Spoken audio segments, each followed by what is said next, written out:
sino que daros las gracias por el privilegio que me estáis dando de entrar en vuestras casas. Mira por dónde. Qué bendición tenemos. El diablo se pensaba que cerrando el templo se iba a terminar la iglesia y no sabía que cada casa iba a ser una iglesia.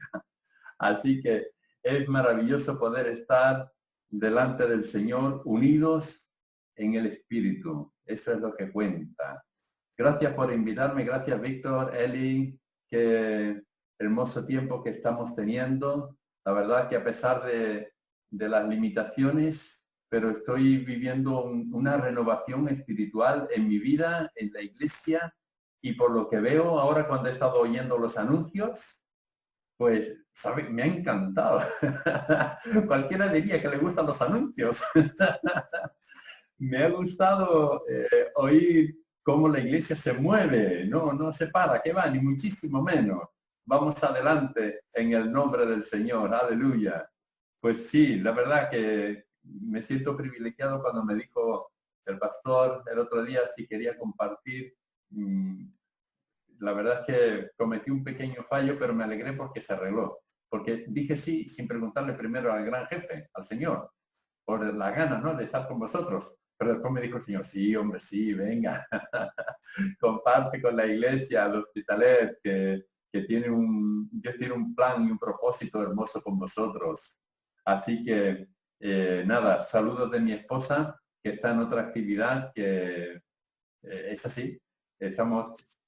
Justamente estamos jubilados, estamos retenidos, estamos limitados y no paramos de trabajar. Más que nunca. Damos gracias a Dios por todo ello. Bien, yo estaba pensando en la palabra que podía bendecir a la iglesia del Señor en Hospitalet, a vosotros. Y en este tiempo, claro, uno va muchas veces a la palabra. Yo por lo menos voy muchas veces a la palabra que tenían las personas que estaban confinadas. Y la verdad es que cuando leo todo esto de los que estaban confinados, cómo reaccionaban, cómo vivían, es que me edifica un montón. Había ya conocéis al apóstol San Pablo, que era un hombre muy activo, viajaba por todas partes, fundaba iglesias, ordenaba ancianos, pastores, era fantástico. Habría iglesias donde no había ninguna, vino hasta España llegó. Y en un momento determinado le ponen preso y confinado en contra de su voluntad, pero Dios tenía un plan con él. Y gracias a que estuvo preso, nosotros hoy podemos saber cómo se sentía y nos está bendiciendo con las palabras que dejó escritas. Voy a leer una de ellas en Filipenses 4, cuando dice 4:4. Dice así: regocijaos en el Señor siempre. Otra vez os digo, regocijaos. Vuestra gentileza sea conocida de todos los hombres. El Señor está cerca.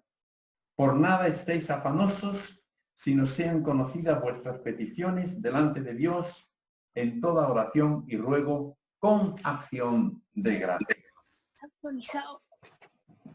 Aleluya. Ahora, amén.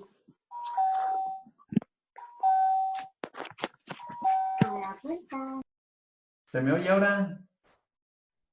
¿Sí? Vale. Es que a veces me sale pantalla, está silenciado, estoy hablando. Bien. Como veis, bueno, para mí no es lo mismo predicar desde este lado y en mi casa desde el ordenador a cuando estoy en medio de vosotros, pero voy a intentar de no perderme. Es interesante todo este párrafo, toda esta lectura que acabo de tener, pero comienza diciendo regocijaos en el Señor siempre, y lo vuelve a repetir, regocijaos, es decir, más que gozaos, regocijaos. Y cuando él está hablando de esta palabra, él lo está escribiendo confinado en contra de su voluntad. Estaba confinado en una cárcel y sin embargo su corazón estaba libre y estaba lleno de gozo. Y es precisamente de esto que yo quisiera en esta tarde compartir. El gozo. El gozo del Señor, que es mi fortaleza. Esto es lo que dice la palabra de Dios en Nehemías, que después lo leeremos.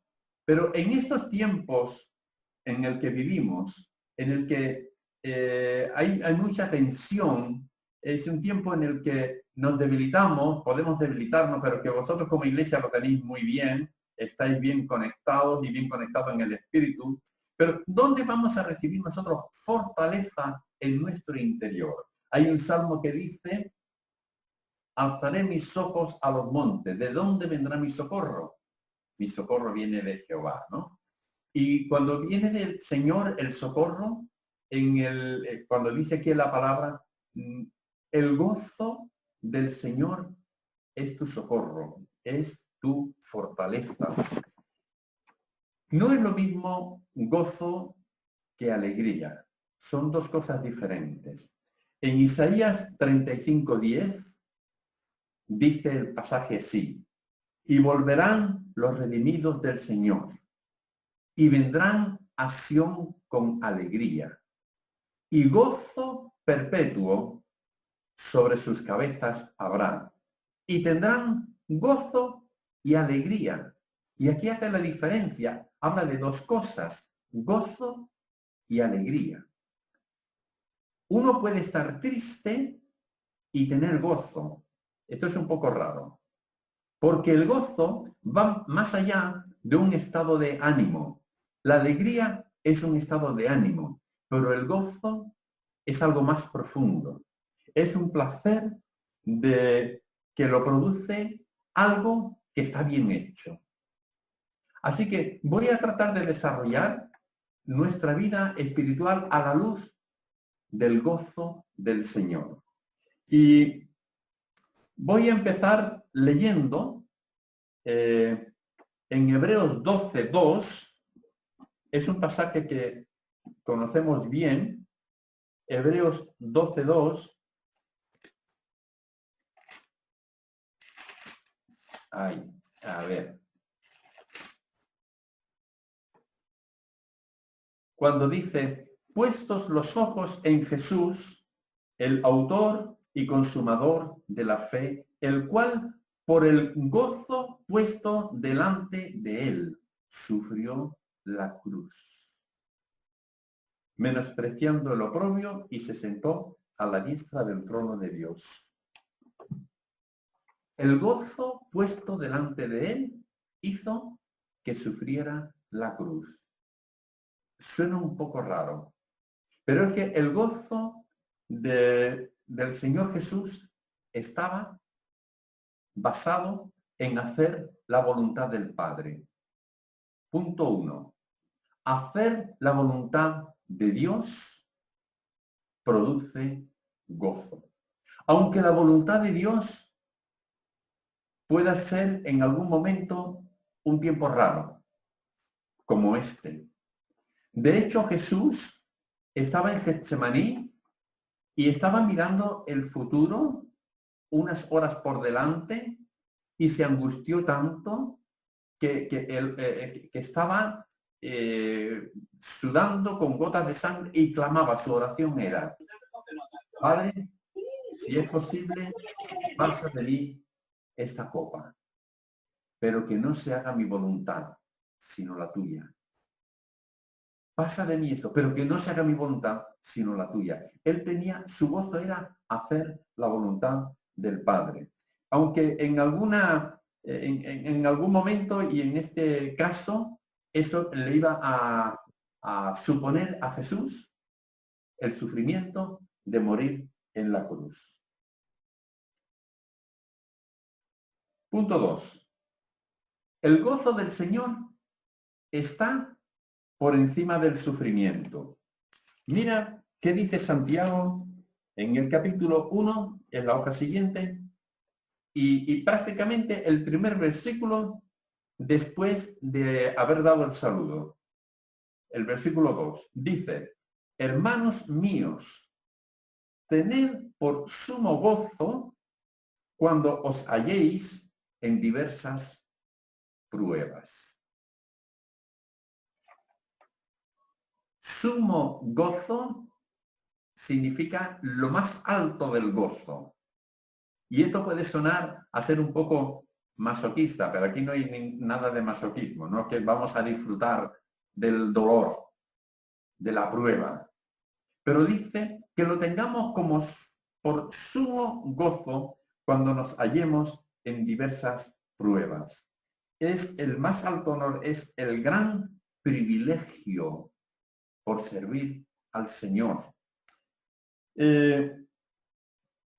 Los apóstoles, en un momento, puedes leer el libro de los Hechos, en muchos momentos, ellos estuvieron perseguidos, azotados, y en el capítulo 4 se nos habla de Hechos, que los discípulos, Pedro y Juan, habían sido llevados, habían sido encerrados y les habían prohibido hablar en el nombre de Jesús y un montón de cosas.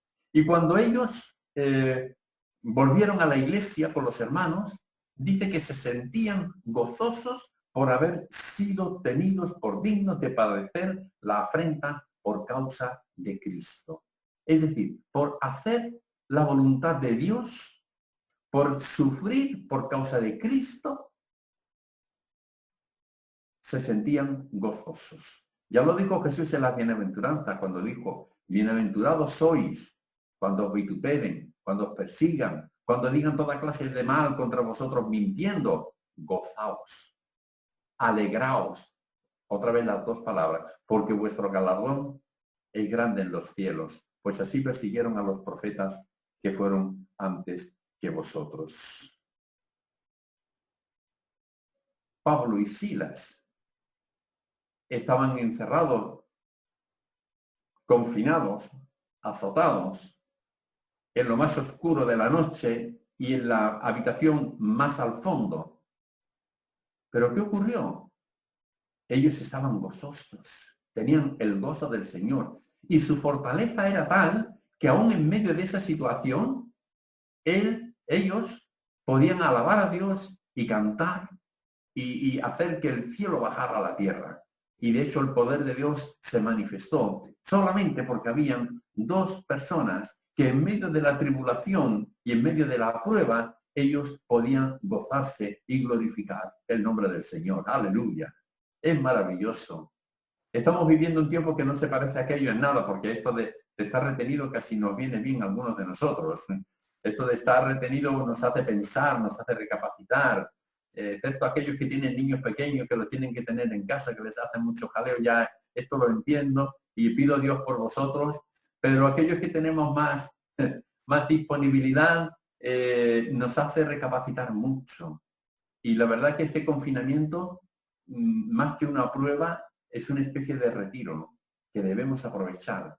Dios nos está concediendo, como dice la palabra de la cruz es locura a los que se pierden. Yo digo esto a la gente del mundo que, ¡uy, qué bendición de recogimiento! Qué bendición de poder dedicar más tiempo para estar a solas con el Señor! Y dirá, a ti se te ha ido la olla. Porque claro, con estas ideas de qué vas, pues va que el gozo del Señor me fortalece por dentro. Amén. Así que ahí es donde nosotros hemos de poner la fuerza. Me gusta mucho un pasaje del libro de Hechos, voy al capítulo 3, o sea, al punto 3, perdón. En el libro de Hechos, en el capítulo 8, encontramos la historia de cuando Felipe va a Samaria. Y en el versículo 8, bueno, no voy a contar toda la historia, pero Felipe va a Samaria y predica el Evangelio. Y cuando él llegó allí también huyendo de la persecución. Él aprovechó el tiempo. Era el tiempo de Dios. Lo mismo que ahora. Es un tiempo de Dios. Hay que aprovecharlo.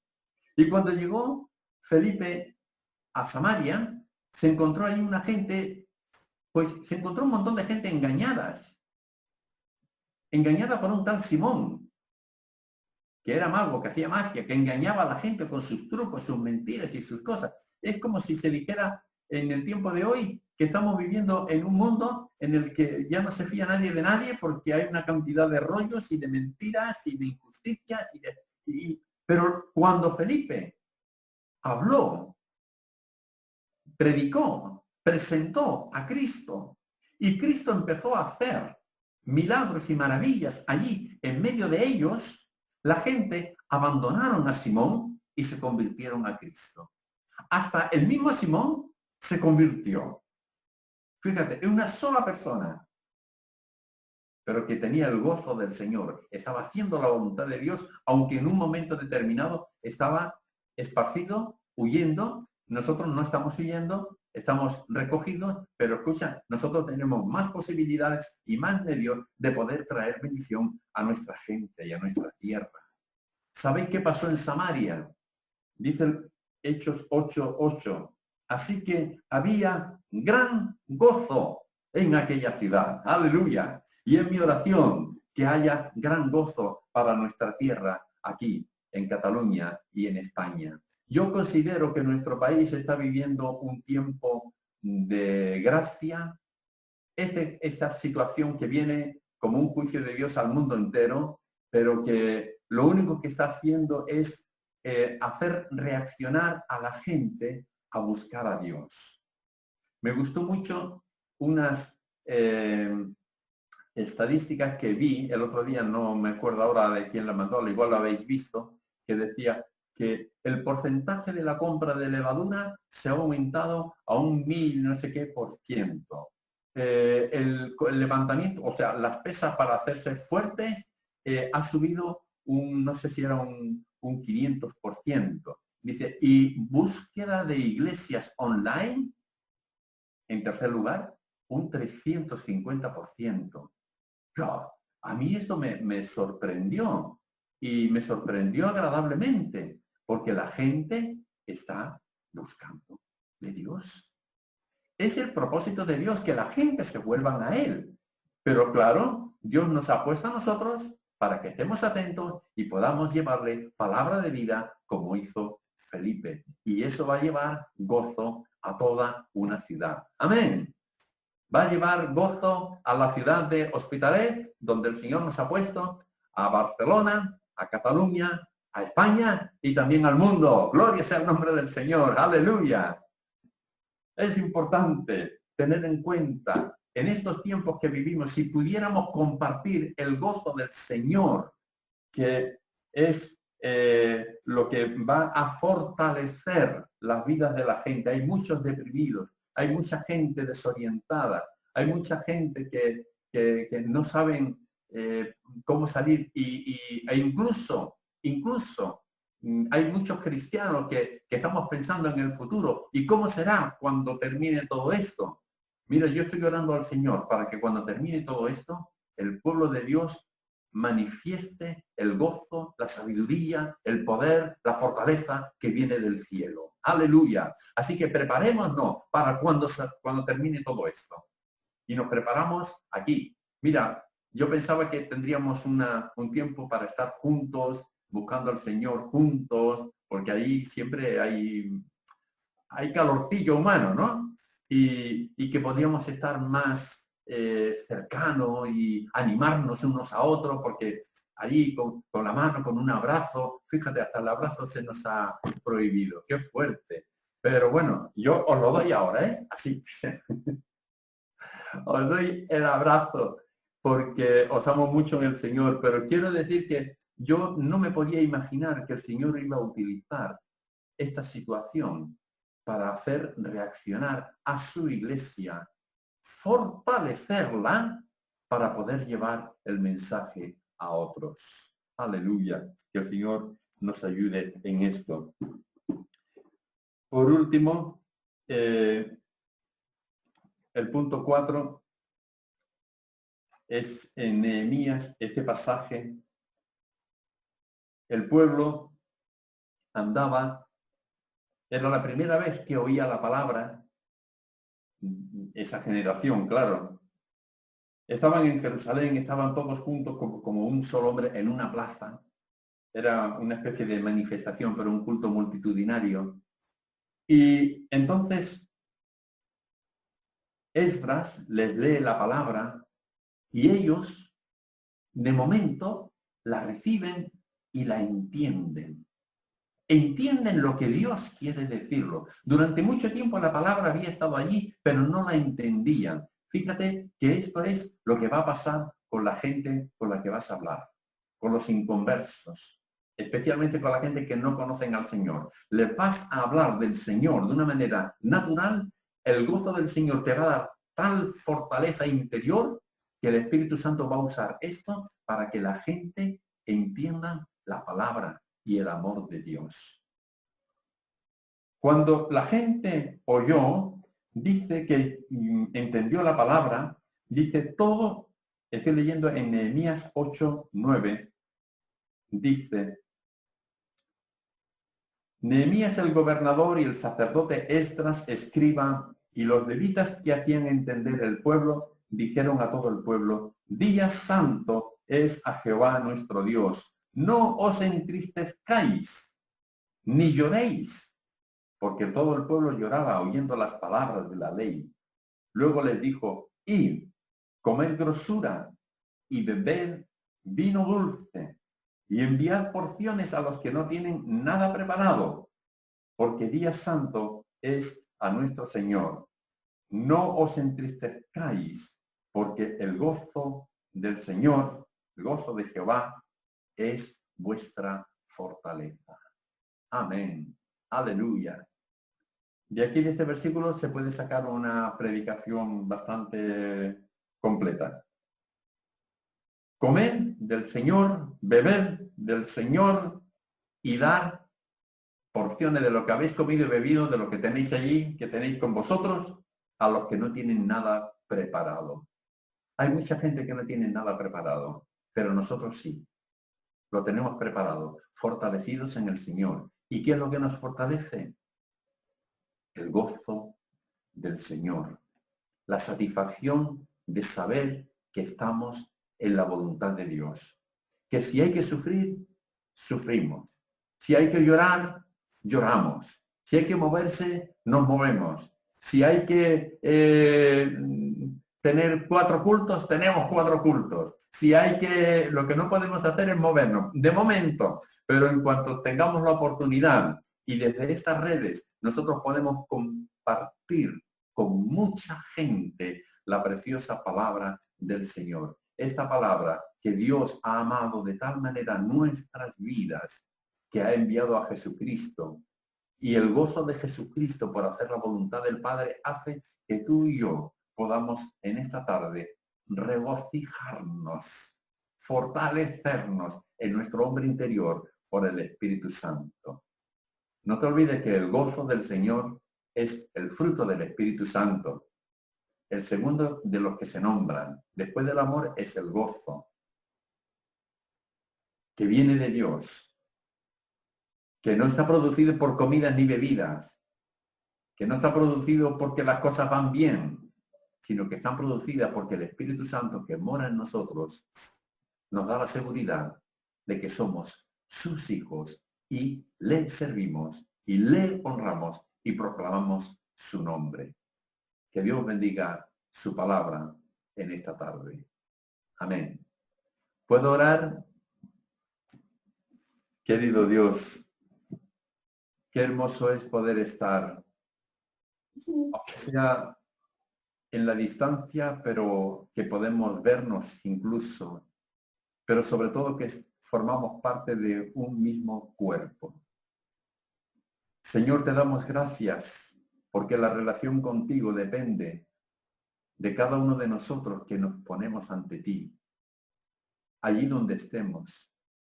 Te damos gracias porque con este confinamiento nos estás enseñando a depender nosotros de ti, conocerte más y buscarte más. Te damos gracias también, Señor, porque tú has puesto siervos y siervas con la capacidad para poder llevar el mensaje a la iglesia. Gracias, querido Dios, porque tú nos estás enseñando y nos estás moviendo para un nuevo tiempo, con unos desafíos más grandes todavía. Y oramos, Señor, para que el gozo tuyo sea tan poderoso en nuestras vidas que podamos contagiar a los que están a nuestro alrededor, nuestros familiares que todavía no te conocen, nuestros vecinos, Señor, cuando nos vean. Padre amado, que podamos nosotros compartir de esto que tú nos has dado, esta satisfacción de que estamos en tu voluntad. Señor, te queremos pedir también que en este tiempo tu gozo produzca alegría en nuestros corazones, no tristezas, porque no hay mayor alegría para nosotros que saber, Señor, que tú tienes control de todas las cosas. Y eso nos produce la paz, la tranquilidad, el gozo. Y, Señor, que estemos alegres. Ayuda a aquellos que tienen dificultad. Tú conoces, Señor, a aquellos que están siendo presionados por muchas cosas. Quizás falta de dinero, quizás por falta de espacio. Señor, aquellos que tienen hijos pequeños, que tienen dificultades, que están tan presionados, bendice a estos niños, Señor, que cuando termine el confinamiento, ellos no solamente no sean traumatizados, sino que sean transformados, aleluya, sean fortalecidos y cambien este confinamiento en bendición para sus vidas. Que tengan un recuerdo grato de este tiempo, Señor. Gracias, Padre. Gracias porque tú ayudas a cada uno de nosotros y nos ayudas en nuestras debilidades también para poder ser de bendición para otros. Bendice la iglesia de Hospitalet de una manera especial, Señor. Bendícela con toda clase de bendición y dones en el nombre de Jesús. Señor, y te pido también que proveas de todo lo necesario, no solamente lo espiritual que ya viene de ti y estamos siendo bien alimentados, sino también de lo material. Tú conoces las familias que le están pasando mal, que económicamente, Señor, no falte nada. Como dices en tu palabra, no hay justo desamparado, ni su simiente que mendigue pan. Sean tus palabras una realidad en este tiempo para tu pueblo. En el nombre de Jesús. Amén.